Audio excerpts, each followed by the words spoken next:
Grand Lac, mais actuellement je suis aussi le doyen de la faculté de psychologie et sciences de l'éducation de l'université de Goma. Et alors l'impact d'IM23 sur le système éducatif, d'office, on ne peut en aucun cas le positiver. Peut-être certains qui se retrouvent, qui gagnent un peu de sous via cette guerre, ils peuvent la positiver. Mais au niveau de l'enseignement supérieur et universitaire, et l'ISDER Grand Lac en particulier, je dirais que l'impact est un tout petit peu élevé, peut-être par rapport à d'autres institutions, parce que comme vous le savez, l'ISDER Grand Lac signifierait l'Institut supérieur de développement rural. Ça veut dire beaucoup de nos étudiants nous viennent des milieux ruraux. Et voilà que presque tout le monde a des bandades dans le territoire de Rutshuru.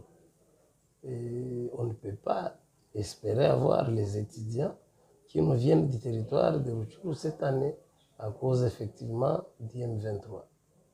Mais en même temps, vous allez constater que certains, même s'ils ont présenté les examens d'État, mais ils n'ont pas étudié dans de bonnes conditions. Pour votre information, certains élèves sont venus présenter les examens d'État en provenance de l'Ouganda. Ils étaient dans des camps de réfugiés en Ouganda. Est-ce que dans des camps de réfugiés, il y a vraiment un climat qui peut favoriser à un élève vraiment d'étudier?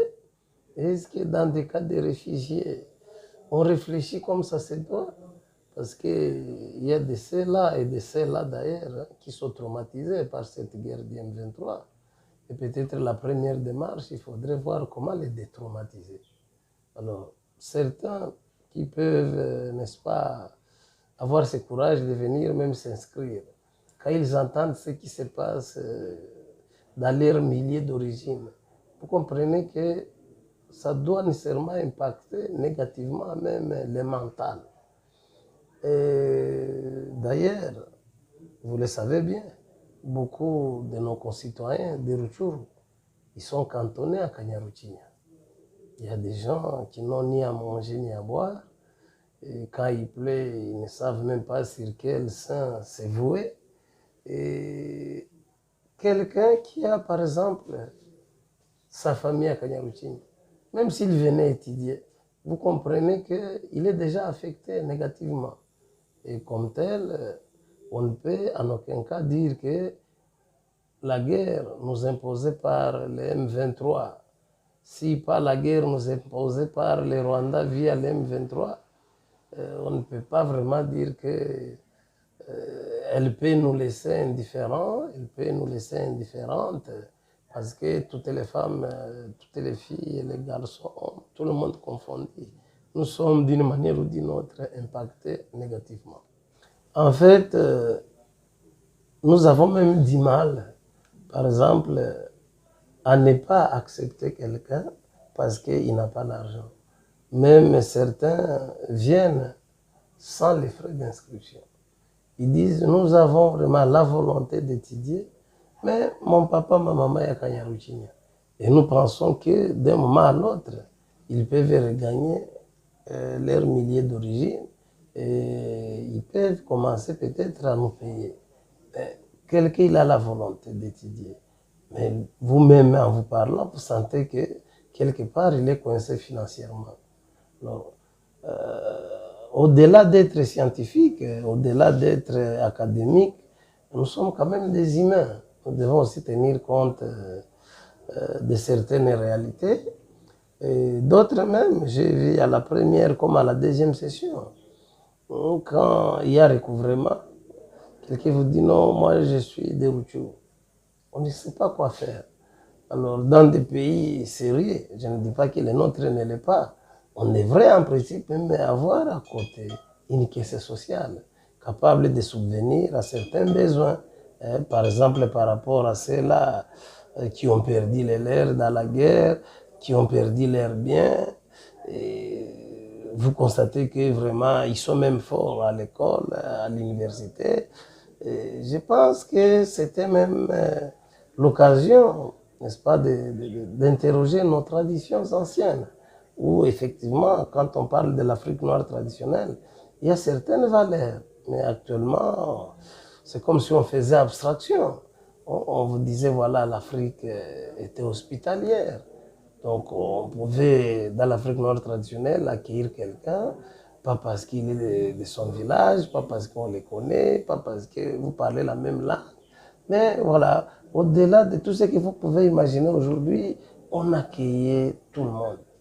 Donc moi je pense que du point de vue économique, il y a cet impact négatif bien évidemment, parce que actuellement, demander à quelqu'un qui est dans le camp de déplacés de Kanyaruchinya de vous amener son enfant à l'université ou à l'école, de demander à un étudiant ou une étudiante, pendant que sa famille à Kanyaruchinya, de payer les frais académiques, vous comprenez, monsieur le journaliste, avec moi, que ce n'est pas chose facile. Nous sommes là pour produire de bons produits et pas de mauvais. En fait, j'ai fait allusion à un penseur philosophe français. Il s'appelle François-Frédéric Lothe. Quand vous lui posez la question de savoir qui est l'homme, il est défini comme un grand vivant. Et quand vous lui posez la question, pourquoi, messieurs, définissez-vous l'homme comme un grand vivant, il vous répond en disant tout simplement parce qu'il est capable de s'adapter. Donc, le climat qui est le nôtre, le contexte qui est le nôtre, la vie que nous sommes en train de mener nous oblige aussi à faire un plus. Alors, actuellement, certains voulaient étudier, mais ils n'étudient pas. Mais d'autres étudient. Parce que les étudiants que nous avons ne nous viennent pas seulement du territoire de Rutshuru. Alors, on a toujours dit qu'à la maison du voisin brille, hein, il faut faire attention. Ça devait nous interpeller.